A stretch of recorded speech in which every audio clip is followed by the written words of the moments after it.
Rehman, and I'm an associate with Rodney Employment Law. Today, we will be discussing terminations, and more specifically, some of the steps that employers can take to effectively manage terminations within their organization. As an initial step, it's important to gather and review the relevant documentation that will form the basis for the termination. These documents will differ from role to role and from organization to organization, but one key document to review is the employment agreement, which should be updated and reviewed regularly to ensure that it's enforceable. Secondly, under employment standards legislation, unless the employee is terminated on a with cause basis, they are typically entitled to advance notice of their termination or pay in lieu. Keep in mind that employment standards legislation really sets out the minimum amount of notice to be provided, and an employee may be entitled to more generous amounts under the terms of their employment agreement or the common law if it applies.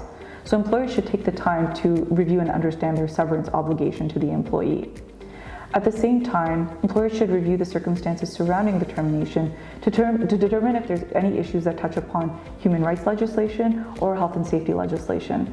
And if that is the case, speak with an experienced employment lawyer to determine how best to manage some of those additional risks. Lastly, once the terms and conditions of the termination have been finalized, it's important to review them with the employee via a written termination letter and a private and confidential termination meeting to avoid any miscommunication. Overall, a well-established and well-thought-out framework can go a long way to mitigating some of the risks and uncertainties around terminations.